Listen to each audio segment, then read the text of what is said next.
How to earn $1,500 in 3 steps babysitting a dog. My wife has done this. This is one of the many side hustles you can create out there now in 2024, which is so many. We're so crippled by opportunity. Gary Vee says we're crippled by opportunity. There are lots, but this is one of the ones that we do that is very, very powerful, very simple to start, and arguably one of the simplest ways to make money. It's providing a service of pet sitting using a free app, crafting an offer, and then actually delivering a wonderful service. So they're the 3 steps I'm gonna run through with you in this short clip. For anyone who loves pets, this is for you. If you don't love dogs, you're allergic, you don't enjoy pets, and you just don't want to do it, this is not for you. But if you're someone who does, and most people do, this is one of the simplest ways ever to make money. And my wife has legitimately made $1,500 in like 10 days doing this, and she's done it multiple times. We were just having a conversation on way here to the studio in the car. It's like, oh, we're gonna look after Brucey again, and it's gonna be, it's gonna be awesome. He's a cool little dog, and it's gonna be. I said, how much do you make? She's like, I make this. I'm like, wow, that's amazing. She's done it multiple times, and I think this is one of the most effective ways for you to also make cash. So you've got to create a good service, of course. So it's not like a get rich quick thing. You've got to actually do a good job here. But I want to take you through these 3 steps, okay? The very first step that you want to do to make money pet sitting is to add. There are actually 2 apps, but you definitely want to add this one, okay? Mad Paws. That's the app. Go and add it. Mad Paws, that's the main one she uses. There's also another one called Paw Shake, but for the sake of this exercise, we're gonna use Mad Paws, okay? So you go and add the app, that's the first step. Some people don't make it past the first step. You'll be watching this video, like, that was so interesting and informative, and wow, that's such good, but then you didn't go do it. I want you to execute this, okay? So go add the Mad Paws app, and once you're on there, the next step number 2, is to craft what's called an irresistible offer.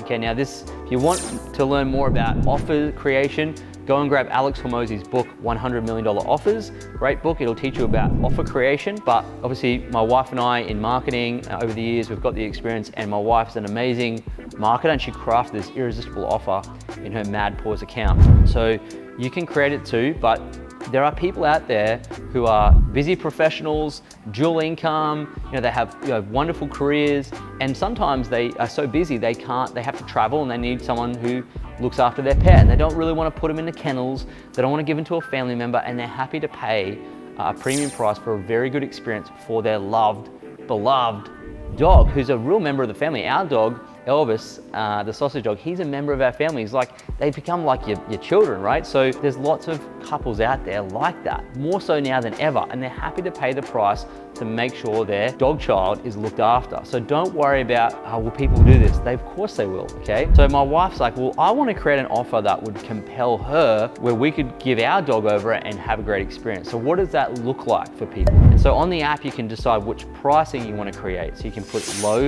a budget price, and that's the audience you're going for. You can put a higher premium price, and that's the audience you're going for.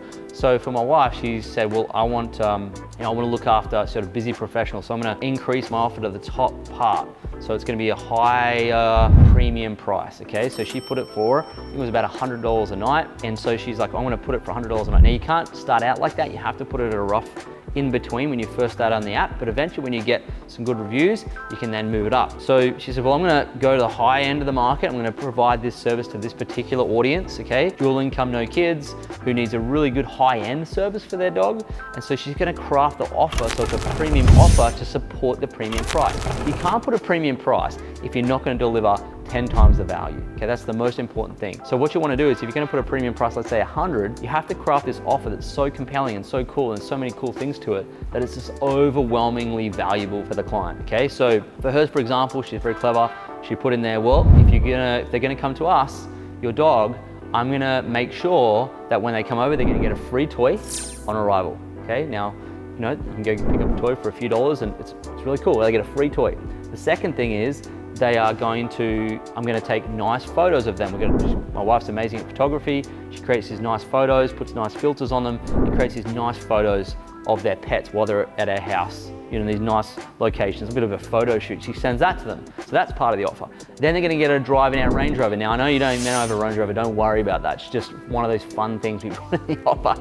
Driving there, but you don't have to put that. But what we do is we take them for a puppuccino. So we'll go take the dog to the local cafe where we go to the park where our dog is, and they have a puppuccino. My wife takes a photo of them having a puppuccino. So the puppuccino is like this experience where the dog goes and has this puppuccino. It's really cool.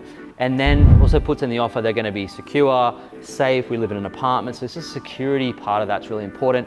And she's going to communicate with them on a daily basis, which is what she does. She's so great with it because she would treat the dog and the client how she'd want to be treated with our dog. So she'll message them every day, she'll chat with them, she'll send them photos. This is what we're doing now, this is what we're doing now. So they've always got a bit of a running commentary. Anytime they pick up their phone, they can see what their dog is up to. And of course, because we have a little dog too, then it's easier for them to see that we're good with pets and dogs, and that's also part of the offer.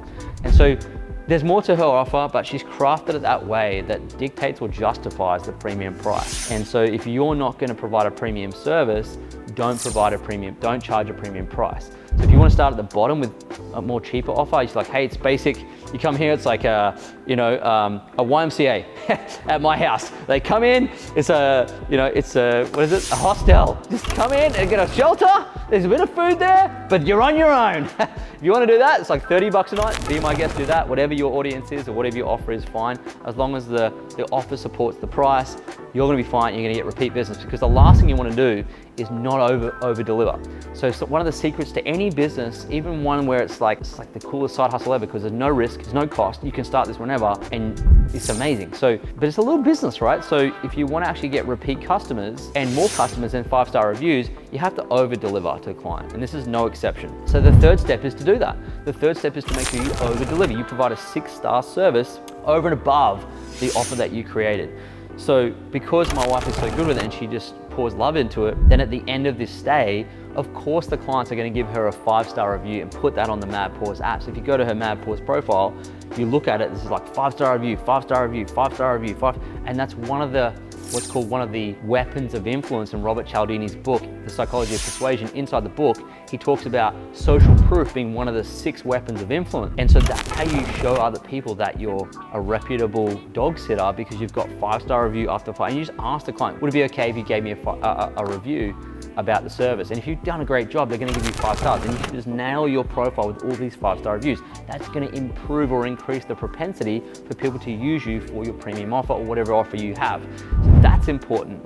But at the same time, it's also important that you provide the service so that when the client needs someone else, they're going to come to you. So this particular little side business is so cool because you get a lot of repeat buyers, so a lot of repeat clients.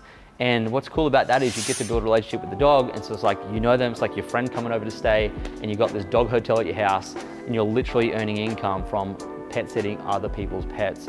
And we've done it from all different types of dogs. I would certainly only encourage you to do it with dogs that are smaller.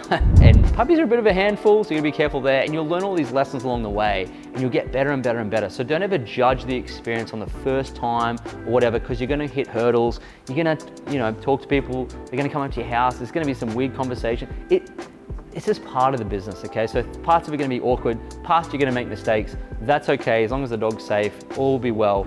But I would encourage you to go and do this, because if you can't do this, then you're probably not equipped to do business, because this is the most simple side business ever. And you can learn all these business nuances and all these skills without having to take all the financial risk and you don't have to have a lot of skills to start with. So that's why I think it's one of the best little side hustles to start online. Everybody can do it. We live in a we don't own property. There's a whole nother series I should do on YouTube about why that is, but we rent. We've been renting there for 11 years, so you don't have to actually even own the place either, if that's an obstacle for you.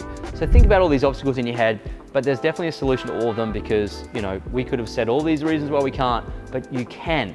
You just have to go for it, okay? Worst case scenario, you're gonna learn a ton of lessons about business, and it's gonna help you move forward. So there's the 3 steps on how my wife earned over $1,500 pet sitting, and she continues to do that, and it's one of the simplest ways and fun ways to earn extra money. You're helping someone out, you're helping the pet out, and if it aligns with your values, it's probably perfect for you as a starting point to get good at business and online business and marketing and crafting offers. So I hope that's been valuable. If it has been, click the subscribe button. Go check out my other videos on YouTube about business, entrepreneurship, investing, and money, and I'll see you on the next video.